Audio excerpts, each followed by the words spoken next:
Wash your hands, men. Alright, let's look at writing chemical formulas. The first thing you need to do is make sure you have the oxidation numbers written on your periodic table. So for group 1, it's +1, group 2, +2. And now we're going to skip to the other side. Group 18 has all 8 valence electrons, so it doesn't need any. So it is 0. Group 17 is -1, because remember it has 7 valence electrons and it needs to gain 1 minus to get to 8. That's how you come up with these numbers. So 16 is going to be -2 for the same reason, then -3. Group 14 is plus or -4 because it would be just as easy to gain as it would be to lose. And then group 13 is +3. Alright, transition metals. All transition metals can become multiple ions. They can have different charges. And we'll get to that a little bit later. So for now we're just sticking to the standard groups. Alright, let's look at magnesium fluoride. So your step 1 would be to write the symbols.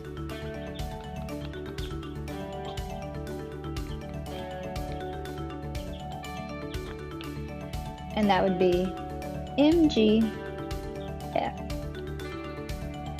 Your step 2 is to write the valency, which is the numbers that we just wrote on your periodic table. So magnesium is right there, and it has a +2, and fluorine is over here. It is group 7 or 17, and it has a -1.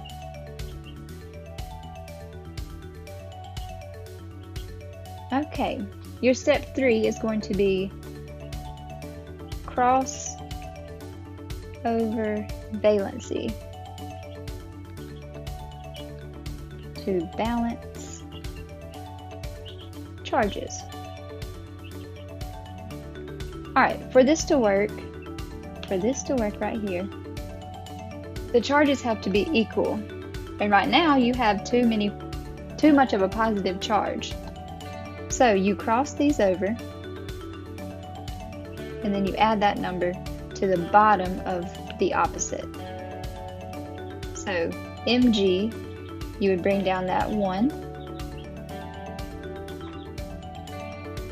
and F, you would bring down that 2. Okay, so if it is a 1, we normally just leave that off because it's understood that there's only 1 there. Now let's check and see if we are correct. So Mg is still going to have +2, and now this is a subscript. Subscripts tell how many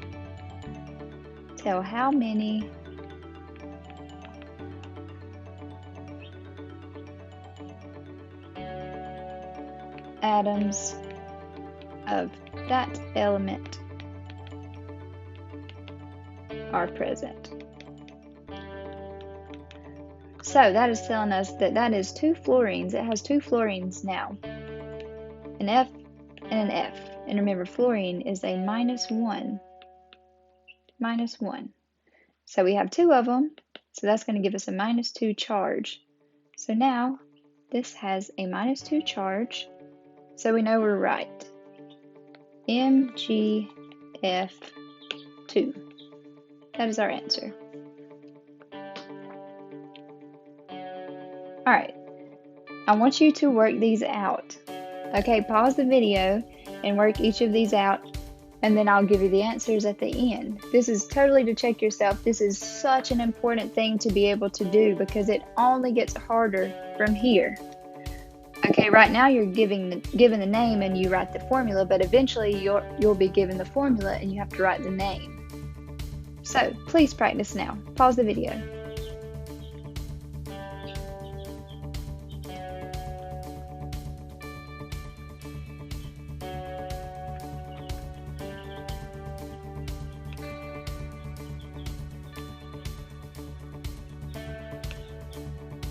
Alright, remember step 1 is to write out the symbols. Step 2 is to write the valency. Hydrogen is here, and it has a +1 charge. +1. Oxygen is over here, and it has a -2 charge. Alright, then we cross them, and you would have H2O. So that's why water has 2 H's, just so that it has a balanced charge. Alright, hydrogen and sulfur.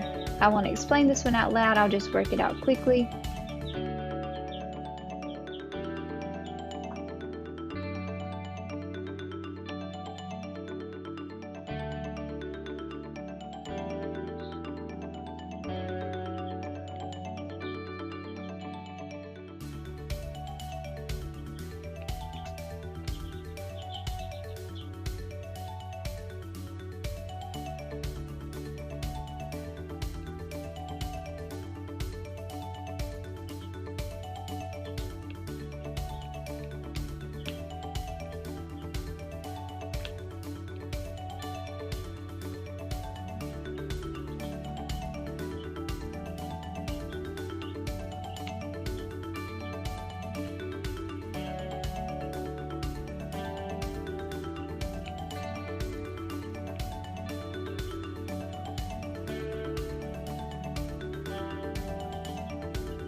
Alright, this one actually writes out the name for you.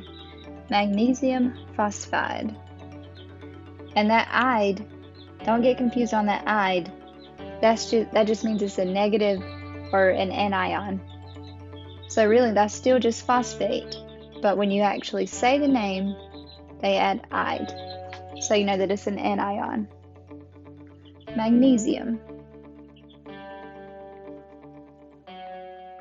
is a +2.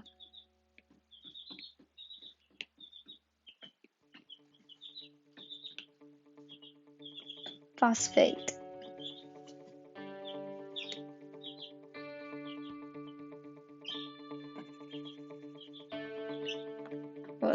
yeah, it's really phosphorus. I should have been saying phosphorus the whole time, but phosphorus.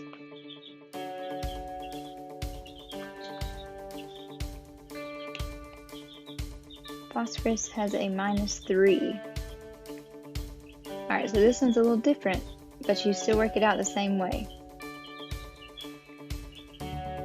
Just cross the charges.